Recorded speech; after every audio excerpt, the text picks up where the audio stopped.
Hello everybody, welcome back for another video. Hope that you're all doing well and that you are all having a great day. To start things off, Ari Paul, who is the Chief Investment Officer at cryptocurrency hedge fund Block Tower Capital, recently told CNBC that he believes it is inevitable that institutional investment funds will add cryptocurrencies to their portfolios sooner rather than later. He said, I do think it's inevitable from a few angles. Even if they never believe in it as an asset class, they're smart enough to recognize the alpha opportunity. So the idea goes, according to him, that everyone is literally waiting on the sidelines right now. They're all on the fence waiting for someone to dip their toe into the pool.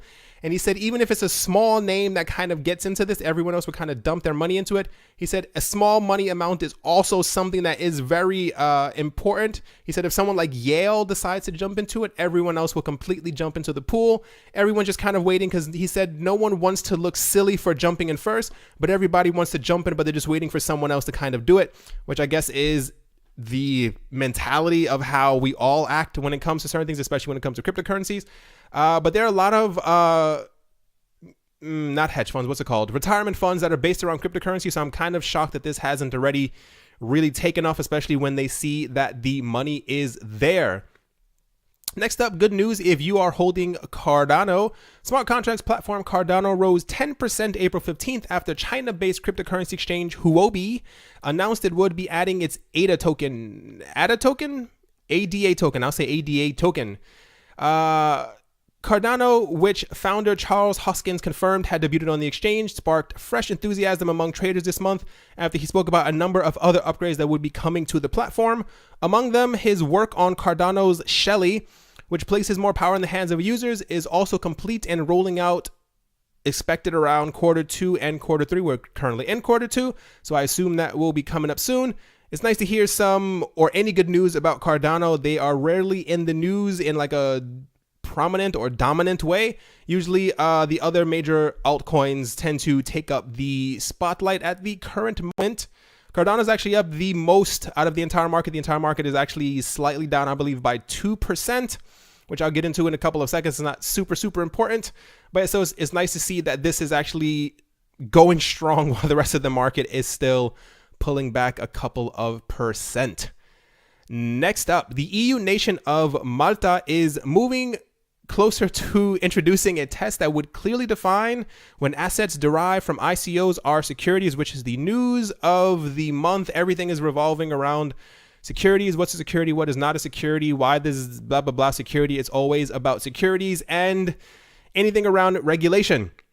In a consultation paper published Friday, from which it currently seeks public feedback, the Malta Financial Security Authority, the FSA, set out a proposal for a so-called financial instrument test, which would ultimately become part of its proposed Virtual Financial Asset Act, the VFAA. The agency said the methodology of the test has been designed based on the feedback from its previous discussion paper released in November 2017, which initially introduced the concept. So I assume this would take a couple of months for them to kind of get this all together. There are a lot of companies, major companies that are now moving into smaller island countries, which I spoke about a couple of days ago. And this is going to become a huge trend as we go forward. This is where the money tends to go. It's these countries or nation states that are more favorable when it comes to cryptocurrency. And this is exactly what's happening now. So it seems that they are trying to get their eggs in order to be able to know exactly how these people will be taxed and exactly what coins can do what inside of the country. So let's wish them good luck on that. In a not so surprising bit of news, despite all the doubts and controversies surrounding the project, El Petro, the Venezuelan cryptocurrency, has received the Satoshi Nakamoto Prize from the Russian Cryptocurrency and Blockchain Association, the RACIB, for its outstanding contribution to the development of the blockchain industry, according to the official community. Right. The award ceremony was held in Russia and was attended by Venezuelan Ambassador Carlos Rafael Faria Tortosa. I thought that was the end of his name. In addition to El Petro, the award ceremony that took place at the World Trade Center during the Blockchainf, BLOCKCHEINF 2018 International Congress held by RACIB had another 12 winners in different categories. Receive is an organization active in the Russian blockchain industry and has several members from traditional and fintech sectors, including government. So there was a lot of news or speculation that was floating around that a lot of people believed that Russia had a hand in the birthing or the coming forth, if you will, of the Venezuelan cryptocurrency project, and this kind of solidifies that they may have had something to do with it. If you receive the Satoshi Nakamoto prize, especially when there are other cryptocurrencies that are kind of floating around out there. So the news about it is that pretty much that the Ethereu was created in order to get around US sanctions. Russia also, I believe, has a couple of US sanctions on them, and this is why there was news that they were in talks to create their own cryptocurrency, which apparently is illegal under all these other laws, or whatever the case might be. So you better believe that there are probably going to be a couple of other countries that are also going to start coming forward who have restrictions from the US that they will be creating their own coin. And it's going to create a really weird ecosystem that I don't think any of us are actually prepared for. So the other news today was that this morning when I first woke up, Bitcoin actually shot up to $8,400 a coin, while Cardano also went up by 10 to 11%. At the moment, up here, Bitcoin is currently down a couple of dollars from when I first started making the video to $7,971 at the time of me making this video. Apparently, so the next level of resistance that everyone keeps saying that we have to pass by is $8,500 a coin. It hit $8,450. I guess people got scared. The price just started moving backwards because this apparently is the next indication that we are at the very end of the bear market. And when we do hit 8,500, the next step is obviously then logically 9,000. And this is a good indicator as we get towards $10,000 a coin that we have left the bear market behind. And this is when new money should start toppling into the market as FOMO begins to take hold of everyone. I give it to the middle of the week. Unless we get something, I mean, we were talking about this before, how the price kept on. It wouldn't let it get past 7,000, but I think at this point, I don't want to say fairly certain. I don't want to jinx it.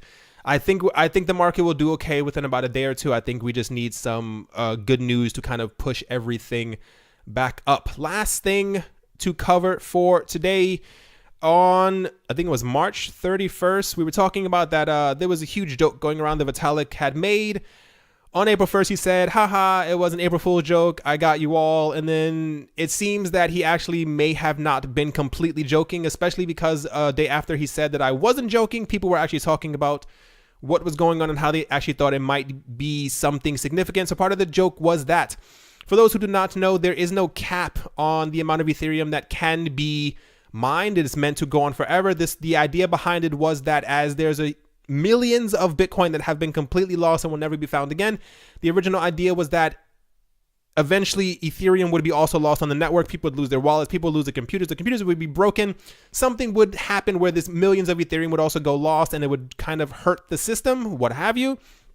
So the idea was put in place that if they have some type of inflation in place that would equally cover the coins that were lost, everyone would be able to have a bit of Ethereum. But now it seems that they're talking about putting an actual cap on the number of Ethereum to around 120 million coins. And as we get closer to that, the discussion is actually heating up. And when Ethereum first started, this was a really big thing. And I actually joined in on a number of discussions that were floating around online about capping it at some certain point, because part of the problem with Dogecoin that we had was that people thought, the creator especially, that we should have an infinite amount of Dogecoin and it could just keep being printed forever and forever and ever. And this causes the price to go down. So he's now slowly understanding that Ethereum has become bigger than he ever thought it would. And he's now citing economic stability for the project. So I do think, even if not 120 million, I'd say we may have a discussion around 150 million, somewhere around there. But I think this is around the number where it should be capped. I don't think there should be an infinite amount of Ethereum. This is just my personal thought from having been inside of the project for very long. There was a point where they were also talking about doing this as well. Sorry for the long Ethereum discussion. When Ethereum was first starting out, I think there was a point where it could not pass $5 to $8. There was just something going on that it couldn't pass it. And there was a huge discussion about actually ending the Ethereum project. A lot of people don't know this. It was one of the very, very early days, and people behind Ethereum came forward and they said, we can't actually continue the project unless the price goes up.